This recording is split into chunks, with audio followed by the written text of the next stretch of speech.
Good morning, everybody. What a great morning it is. Here it is, the 16th day of April. My goodness, and I'm so thankful and grateful to be with you. It's time for Morning Manna. I'm going to give Facebook Live a few seconds to get our audience together, and then I'm going to jump right into this morning's manna. Don't know where you are, where you live, please let us know so we can shout you out. If it's your first, second, or third time joining us, please let us know. And this is the ground rules of how we get together for our Monday morning manna. It's our devotion for the week.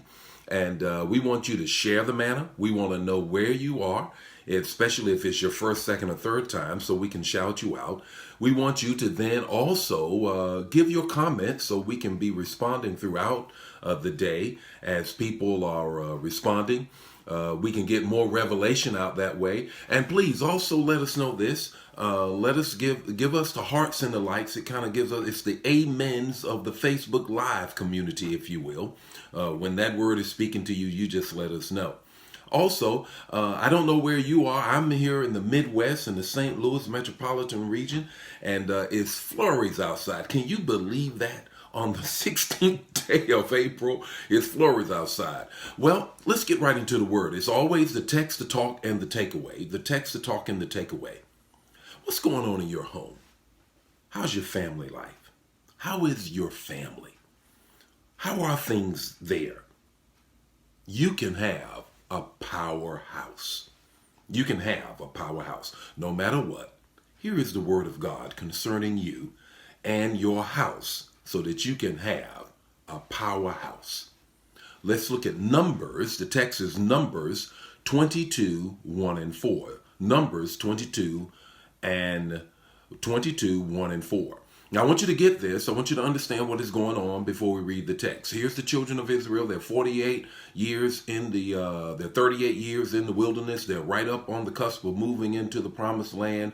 They plant or encamp right at this area that I'm about to read. And this is what takes place. The Israelites, Numbers 22, 1 and 2. The Israelites traveled to the plains of Moab and camped there. The fourth verse. The Moabites said, this horde of people is about to lick up the land. The place they went to, let me explain, and then we're going to give you the talk.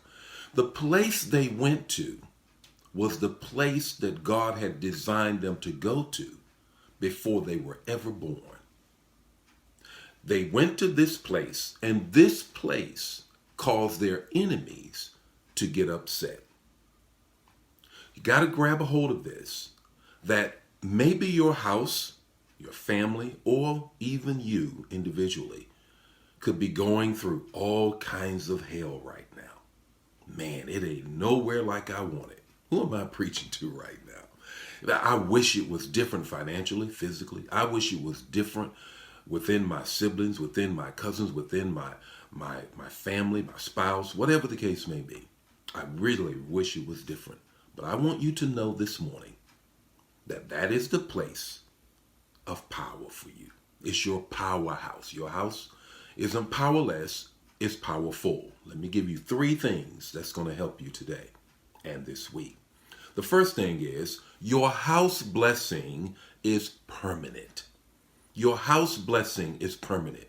Before Israel ever got to the place that incited their enemy to attack them, God had already said that that was going to be the place he was going to bless them.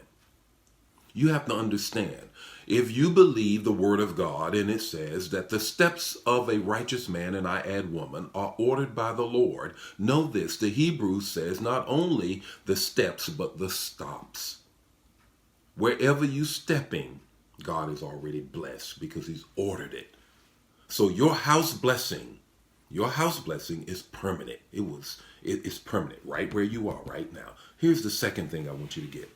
Your house blessing predates you. It predates you.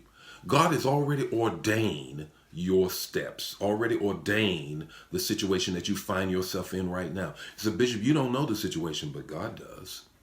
Bishop, you don't know the problems that I'm dealing with, but God does. Bishop, you have no idea how I feel physically, how I feel in my relationships. I don't even have one right now. but God does. And this is the thing, your house blessing predates you. He's already ordained it. He knew where you would be at this moment before the beginning of time. So, one, your house blessing is permanent. It's there. He's already ordained it. It predates you. Here's the third thing. Your house blessing is God's prerogative. The Moabites attacked Israel, sent a false prophet to curse Israel. Balak sent Balaam to curse Israel. And when Balaam, the false prophet, got there, he says, I can't do a thing with this because it's God's prerogative to bless who he's going to bless. And the moment the false prophet tried to curse Israel, blessings came out.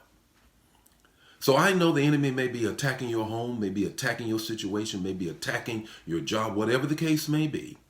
But you need to know that you have a powerhouse. Why? The place you're in is powerful. What's your takeaway this morning?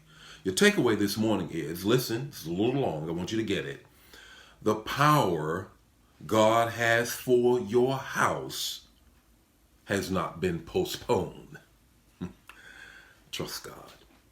The power that God has for your house has not been postponed.